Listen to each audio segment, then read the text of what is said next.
Hello guys, welcome back to another video of Jai Shri Sandal Family Vlogs. இது வந்து கைவாரா part 2 continuation vlog தாங்க. So நம்ம travel பண்ணி வந்து கோவில் என்ட்ரன்ஸ் வந்த உடனே எனக்கு மிகப்பெரிய ஒரு சர்ப்ரைஸ். இந்த டெக்கரேஷன் வந்து அவ்வளோ அழகாக இருந்தது, நீங்கள் பார்த்தாலே தெரியும். இது ஃபர்ஸ்ட் நான் வந்து ஆர்டிஃபிஷியல் ஃப்ளவர்ஸ் தான் நினச்சேன், பட் ஆனால் வந்து இது ஒரிஜினல் ஃப்ளவர். அந்த அரேஞ்ச் பண்ணியிருக்க விதமே பாருங்களேன், வைலட், ஒயிட், மெஜந்தா, அதுக்கப்புறமா எல்லோ, ஆரஞ்ச் அப்படின்னு சொல்லிட்டு சூப்பராக இருந்தது. கூட்டம் வந்து கம்மியாக தாங்க இருந்தது. கோவில் உள்ள வெளியில தான் வந்து நிறைய பீப்புள்ஸ் வந்திருந்தாங்க. அண்ட் இந்த குத்து விளக்கு வந்து எனக்கு ரொம்ப பிடிச்சிருந்தது. இதுதான் ஃபர்ஸ்ட் டைம் நான் பார்க்குறாங்க. பாருங்கள், அழகாக விநாயகர் வச்சு நல்ல ஹைட்டுங்க, என்னோட ஹைட்டுக்கு இருக்கும். இது பாருங்கள், தூரத்துலேருந்து தாத்தையாவோட வியூ. தாத்தையா வந்து ஜீவ சமாதி வந்து அடைஞ்சிருக்காரு. ஸோ இவரோட சிலைக்கு பின்னாடி தான் வந்து அவரோட ஜீவ சமாதி அடைஞ்ச இடம். ஸோ இது வந்து பின்னாடி வர வீடியோவில் வந்து நான் வந்து அப்டேட் பண்ணுறேன், காமிக்கிறேன் உங்களுக்கு. பாருங்கள், டெம்பிள் வந்து அதுதான் சொன்ன மாதிரி இவர் வந்து குருவுக்கு சமானன்றதுனால ஸோ குரு பௌர்ணமி வந்து இவருக்கு வந்து செலிப்ரேட் பண்ணாங்க. 3 days ஆஃப் ஃபெஸ்டிவல், 19, 20, 21. நான் வந்து 20th சாட்டர்டே போனேன். அண்ட் 21 போயிருந்தால் இன்னுமே வந்து ரஷ்ஷாக இருந்திருக்கும். ஏன்னா அன்றைக்கி தான் மெயின் குரு பௌர்ணமி ஃபெஸ்டிவல். அங்கே கும்பிட்டுட்டு நமக்கு வந்து தீர்த்தம் கொடுத்தாங்க, அது வாங்கிக்கிட்டு இங்கே பாருங்கள், இதுதான் அவரோட ஜீவ சமாதி. ஸோ இது வந்து அவரோட ஸ்டாச்சுக்கு பின்னாடியே வந்து அமைஞ்சிருக்கும். இப்போ பாருங்கள், ஐயர் வந்து அவருக்கு மாலை போடுவாங்க. முன்னாடி கொடுக்குற மாலை வந்து இங்கே வந்து அவருக்கு வந்து செலுத்துவாங்க. நல்லபடியாக சாமி கும்பிட்டுட்டு நம்ம வந்து அந்த தாத்தையா டெம்பிளை வந்து ஒரு சுற்றிட்டு வெளியில் வரும்போது நம்மளோட ரைட் சைடில் நிறைய பேர் இந்த மாதிரி உட்காந்துருப்பாங்க. ஃபுட் டொனேஷன் அது மாதிரி நாங்களும் வந்து டொனேட் பண்ணிவிட்டு அவங்க விபூதி குங்குமம் பிரசாதம் வச்சுருந்தாங்க. எடுத்துகிட்டு வெளியில் வந்த பிறகு நம்ம மெயின் விஷயமான வளையல் வாங்க போகிறோம். ஸோ இப்போ பாருங்கள், நம்ம வளையல் வாங்க போகிறோம். அங்கே நம்மளால் முடிஞ்ச தட்சணையை போட்டுட்டு வளையல் வந்து வாங்கிக்கலாம். இந்த வளையல் எல்லாம் வந்து தாத்தையக்கிட்ட வச்சு நமக்கு வந்து பூஜை பண்ணி கொடுப்பாங்க, கருப்பு வளையல்.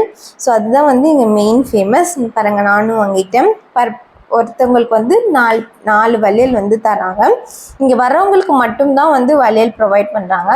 நம்ம எக்ஸ்ட்ரா கேட்டால் கிடைக்காது, பிகாஸ் பிரசாதம் எல்லாருக்கும் கிடைக்கணுன்றதுக்காக ஒன்லி வந்து அங்கே வர்றவங்களுக்கு மட்டும் எல்லா லேடிஸ்க்குமே கொடுக்குறாங்க. கிட்ஸுக்கெல்லாம் அந்த சைஸ் இல்லை அப்படின்னு சொல்லிட்டாங்க. நமக்கு வந்து சைஸ் கேட்டால் தராங்க. ஸோ வாங்கி நானும் அங்கே போட்டுக்கிட்டேன். இது வந்து செகண்ட் டைம். ஃபர்ஸ்ட் டைம் நான் சிங்கிளாக வந்தேன், இப்போ ஃபேமிலியோட மீன்ஸ் என்னோடய குட்டி மேடம் என்னோடய ஹஸ்பண்டோட வரேன்.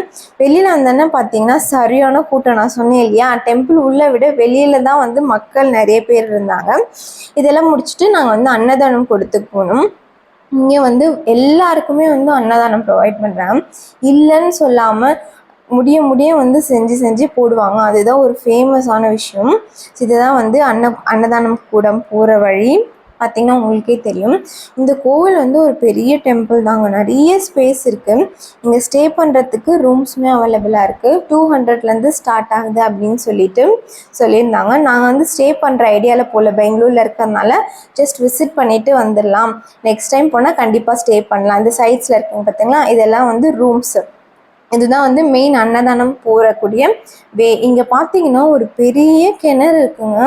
நிஜமாக அவ்வளோ பெரிய கிணறு இது வரைக்கும் நான் பார்த்ததே கிடையாது. ஊரில் பார்த்துருக்கேன், பட் சென்னையில் எங்கேயுமே அந்த மாதிரி நான் பார்த்தது கிடையாது. பட் வாட்டர் இல்லை, அதோட யூஸ் என்னன்னு எனக்கு தெரியல. அங்கே பாருங்கள், அந்த கிணறு தான். ஸோ உள்ளே போயிட்டு நம்ம ஹேண்ட் வாஷ் பண்ணிவிட்டு அதுக்கப்புறமா வந்து நம்ம லன்ச் சாப்பிட ஸ்டார்ட் பண்ணலாம். ஸோ நம்ம போகிறதுக்கு முன்னாடியே டேபிளில் வந்து இலெல்லாம் போட்டு வாட்டர் பேக்கெட் வந்து வச்சுருந்தாங்க. யூஸ்வலாக கிளாஸஸில் வைப்பாங்களாம், பட் இதை ஃபங்க்ஷனால் எல்லாருக்கும் வாட்டர் ப்ரொவைட் பண்ண முடியாது அப்படின்னு சொல்லிட்டு பாக்கெட்ஸ் வந்து வச்சுருந்தாங்க. நமக்கு என்ன கொடுத்தாங்க அப்படின்னு பார்த்தீங்கன்னா, ஃபர்ஸ்ட் லெமன் ரைஸ் கொடுத்தாங்க. அண்ட் அதுக்கப்புறமா வந்து சாம்பார் சாதம், ரசம். இங்கே மெயின் என்ன ரூல் அப்படின்னு பார்த்தீங்கன்னா, ஃபுட்டு வந்து வேஸ்ட் பண்ணக்கூடாது. நம்ம எவ்வளோ வேணுமோ அவ்வளோ வந்து சாப்பிட்டுட்டு நம்ம வந்து எழுந்துக்கணும். ஸோ அங்கே மெயினாக அதை தான் வந்து இன்சிஸ்ட் பண்ணிகிட்டே இருப்பாங்க. நம்ம வந்து ஃபுட்டு வேஸ்ட் பண்ணக்கூடாது, எவ்வளோ வேணுமோ அவ்வளோ வாங்கி சாப்பிடுங்க அப்படின்னு சொல்லிட்டு. டைனிங் ஏரியா பாருங்கள், எவ்வளோ பெரிய ஏரியா. ஒரு 1000 பீப்புள் மேலே அட் அ டைம் உட்காந்து சாப்பிட்ற மாதிரி தான் வந்து அவங்க வந்து ஆர்கனைஸ் பண்ணியிருக்காங்க.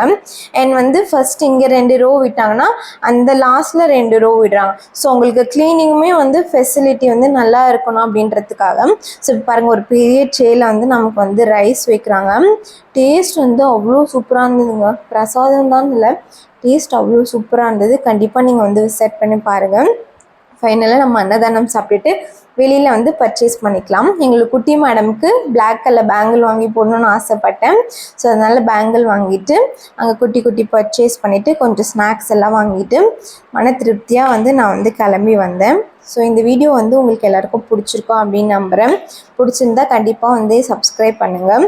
என்னை வந்து follow me for more updates. Tata bye, take care.